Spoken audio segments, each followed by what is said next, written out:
네, 안녕하세요. 시카고 필라델피아 교회 방철수 목사입니다.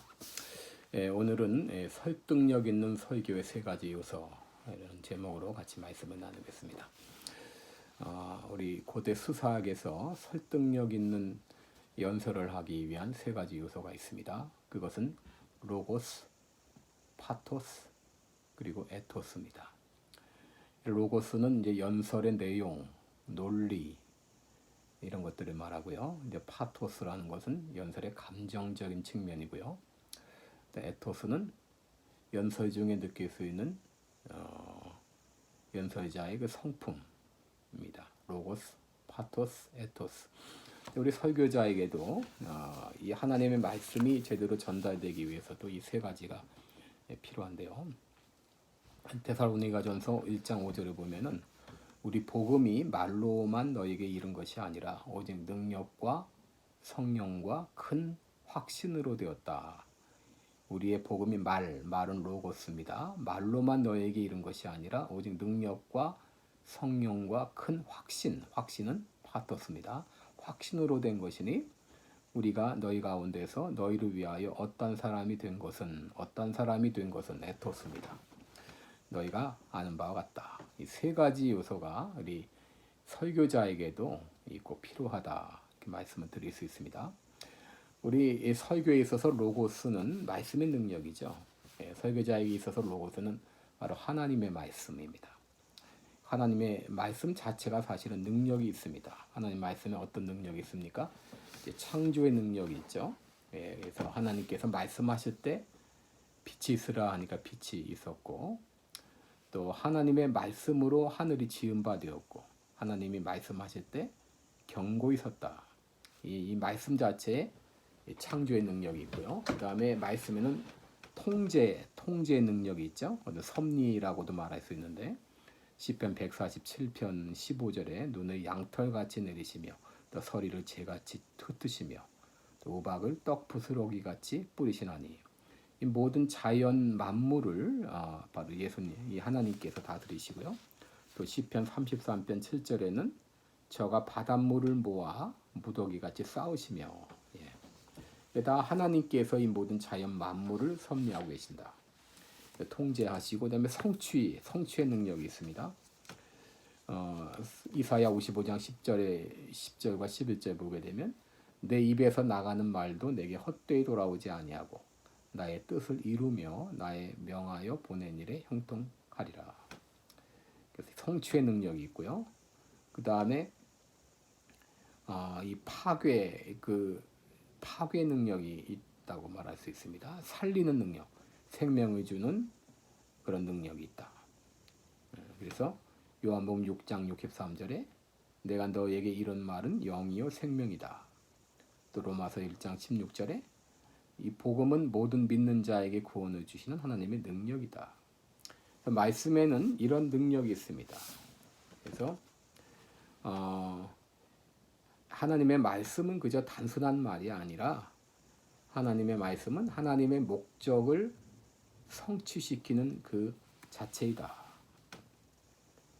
그래서 예레미야 1장 9절과 10절을 보게 되면 보라 내가 내 말을 내 입에 두어놓으라. 보라 내가 오늘날 너를 나라들과 왕국들 위에 세웠으니 이는 너로 뽑으며 파괴하며 파멸시키며 넘어뜨리며 건설하게 하기 위함이다. 그래서 이 말씀 자체에 이 능력이 있습니다. 하나님 말씀. 우리는 생명 없는 그런 책을 전하는 것이 아니라 하나님의 살아있는 말씀.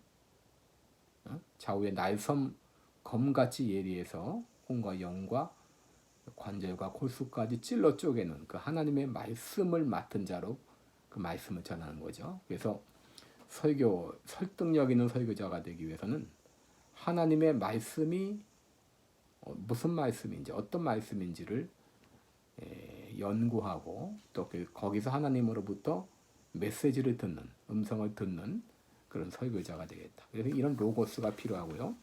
두 번째는 이제 파토스입니다. 파토스는 이제 감정적인 그런 면입니다. 파토스. 이 라틴어의 파토스는 영어 단어의 PT라는 그런 단어가 있죠. 좀 안쓰럽다 그럴까요? PT 혹은 심파티, 파티 이게 더 감정적인 면인데요. 근데 설교의 주된 목적은 이제 설득입니다. 설득. 그 시세로는 키케로 웅변가라는 책에서 웅변자는 가르치듯이 흥미롭게 그리고 설득력 있게 말해야 된다라고 말했습니다. 가르치듯이 흥미롭게 그리고 설득력 있게. 그래서 뭐 하나님의 말씀이 살아있는 말씀인데 뭐 그냥 전하기만 하면 되지 않나? 그것을 우리들이 설득력 있게 가슴이 통하도록 그 전하는 그런 일이 필요합니다.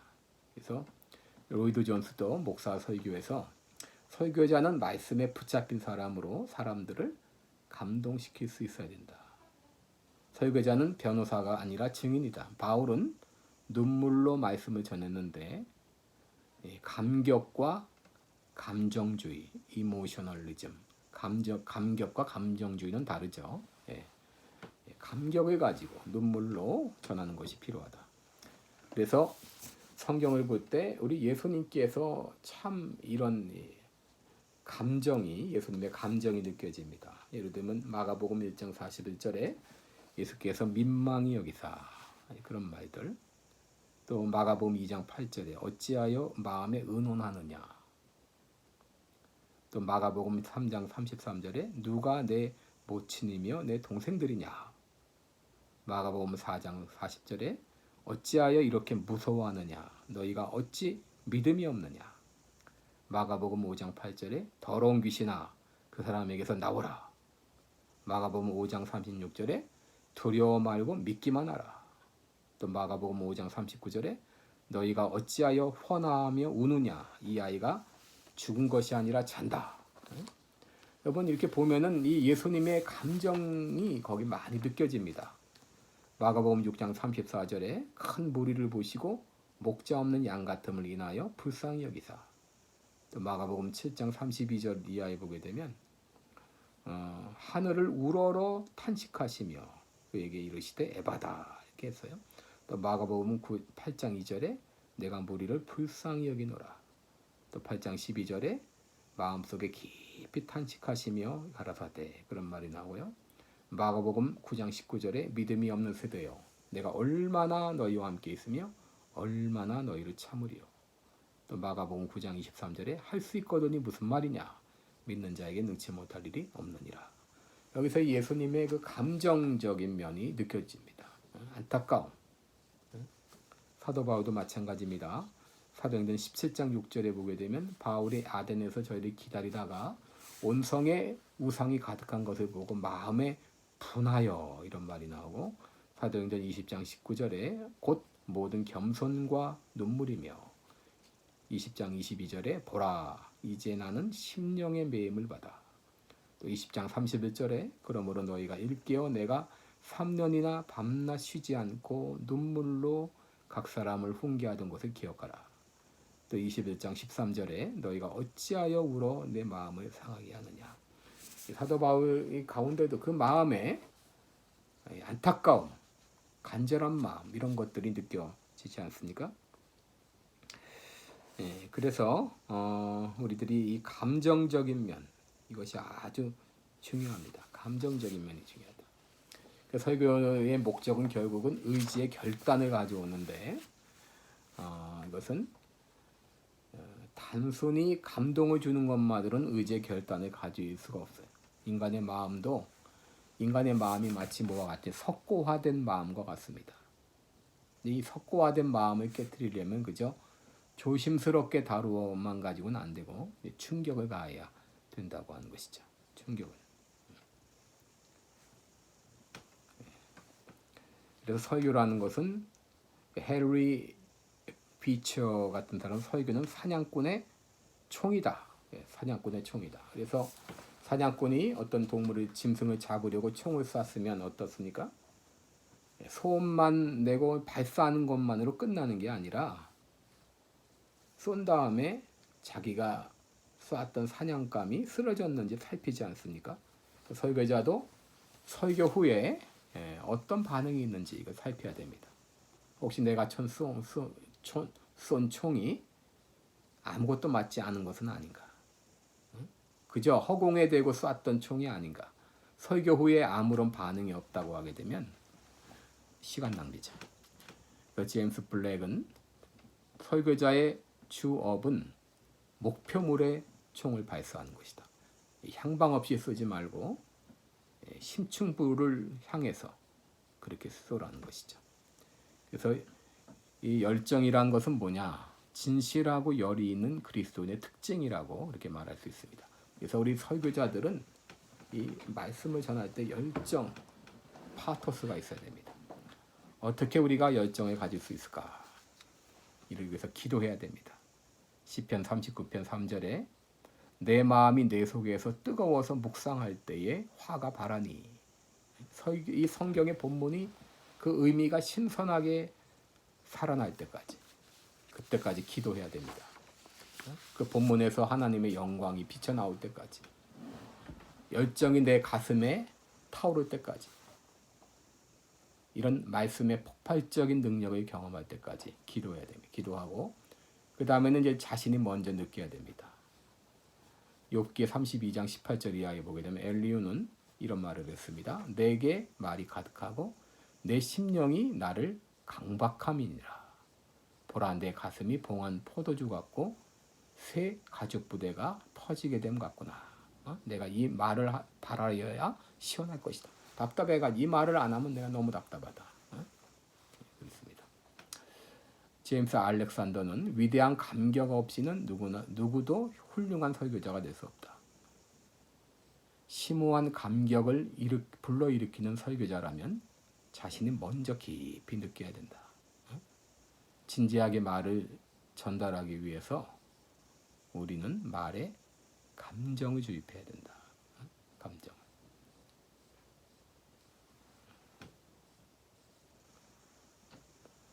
그래서 우리가 나는 뭐 성격이 이래가지고 못합니다. 이런 분들이 계시는데 이 자기의 그 성격과 기질과 관계없이 설교자가 우리가 날씨를 얘기할 때 하고 그리고 영생과 죽음의 문제를 언급할 때 하고 같을 수가 없죠.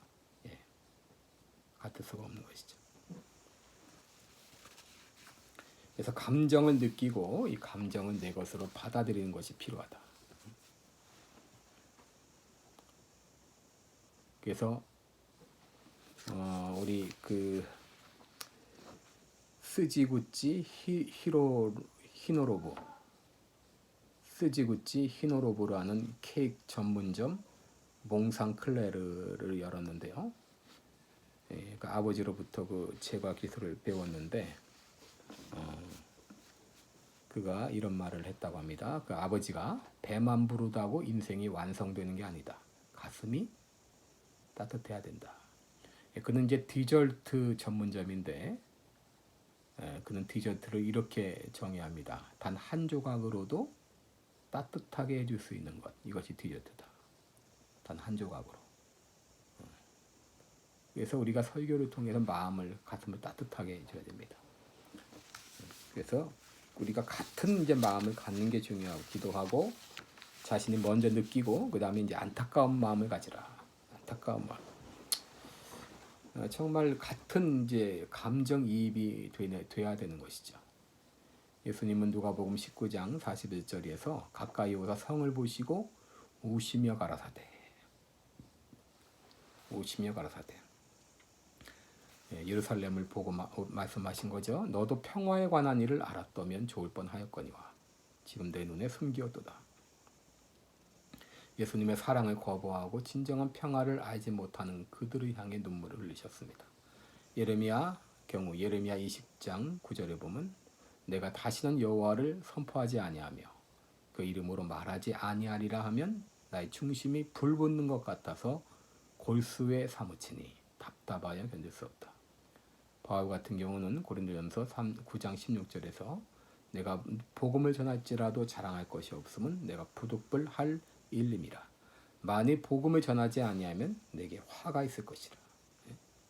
이런 예수님이나 예레미야나 바울에게 그 안타까운 마음이 감정적인 요소를 느낄 수 있습니다. 조지 윌필드 같은 경우는 그는 눈물 없이는 설교하지 않았다. 그래서 설교할 때 혹시 이 가운데 내 설교를 마지막 들을 사람이 있을지도 모른다는 그런 마음으로 했다고 합니다. 무디 같은 경우는 눈물 없이 잃어버린 영혼에게 말하지 않았다. 그래서 리차드 박스터가 그런 얘기를 했는데요. 자신의 모든 힘을 다 동원해서 설교하는 목사가 과연 몇 명이나 될까? 아, 슬프다. 우리가 너무도 힘없이 또한 부드럽게 설교하기 때문에 잠자는 죄인들을 깨울 수가 없다.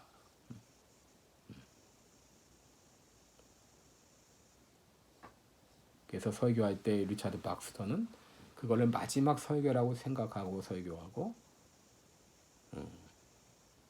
죽어가는 사람이 다른 죽어가는 사람에게 설교하는 입장에서 설교했다. 이렇게 말합니다.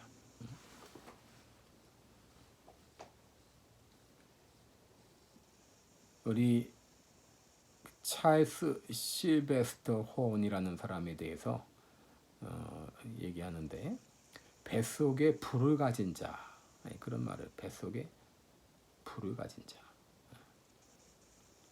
우리는 뱃속에 불을 가진 그런 안타까운 마음을 가지고 전해야 된다. 그래서 우리 파토스, 로고스 하나님 말씀과 함께 그것을 감정을 실어서 근데 감정을 억지로 실는 게 아니고 그 본문 깊이 들어가면 성경 저자의 그 안타까운 마음이 느껴져야 됩니다. 나한테 그 감정을 가지고 전하라는 거죠. 세 번째 요소가 에토스인데 에토스는 인격을 말하죠. 인격. 그래서 인격도 참 중요합니다. 설교자의 그 충실한 생활. 사실은 이 진지하게 말하는 사람은 자신이 말한 대로 행동하겠죠. 진지하게 말하는 사람. 그러니까 진지하게 살고 진지하게 말해야 된다. 당시 예수님 당시 바리새인들은 설교는 말은 옳지만 하나도 행치 않았다 그랬는데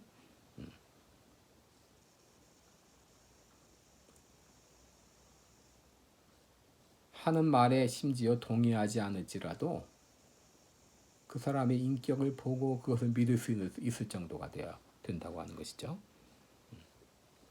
그래서 윌리엄 블락은 설교의 성패는 기교가 아니라 인격에 달려있다.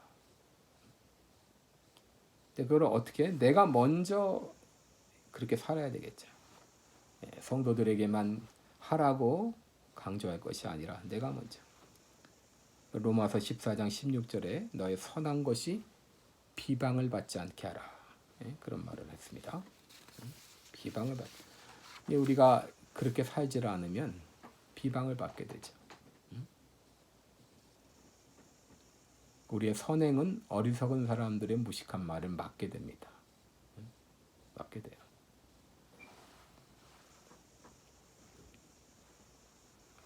그리고 고린도전서 8장 9절에 그런즉 너희의 자유가 믿음이 약한 자들에게 걸려 넘어지게 하는 것이 되지 않게 주의하라. 우리의 삶이 바탕이 돼야 됩니다. 인격이 바탕이 돼야 됩니다.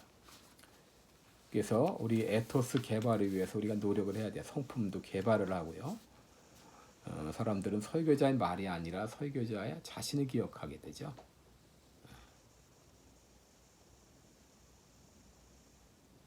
그리고 우리의 전하는 말씀이 행동과 일치할 때 그 효과는 엄청나게 되죠. 그래서 목사는 삶으로도 말하는 설교자, 우리 말로도 말하지만 삶으로도 말하는 설교자가 되어야 된다. 우리가 늘 은혜를 사모해야 되겠습니다. 능력 있는 설교자가 되려면 자신에게 필요한 은혜가 뭔지, 나에게 필요한 것이 뭔가, 은혜를 늘 사모하며 살라. 세 번째로 자신의 소명에 헌신하라. 이 로이드 존슨은 설교자는 소명을 받은 자로서 어떤 압력을 받는 것과 같은 느낌이 있어야 된다. 스펄전은 말하기를 여러분이 목회를 안 하고도 견딜 수 있다면 다른 일을 하세요. 말씀 증거하는 일을 하지 않으면 안 되는 사람이 설교자가 돼야 됩니다. 말씀 증거를 하는 일을 하지 않으면 안 되는 사람이 설교자라. 하나님은 성실하게 말씀을 전하는 목회자를 통해서 하나님의 뜻을 이루어 가십니다. 그래서 디모데전서 4장 15절에 있는 대로 이 모든 일에 전심전력해서 너희 진보를 모든 사람에게 나타나게 하라. 그래서 우리 설교자로서 우리의 그 진보가 매번 나타나야 됩니다. 오늘 이 설교자 설득력 있는 설교의 세 가지 요소, 로고스, 파토스, 에토스 세 가지에 대해서 했는데요.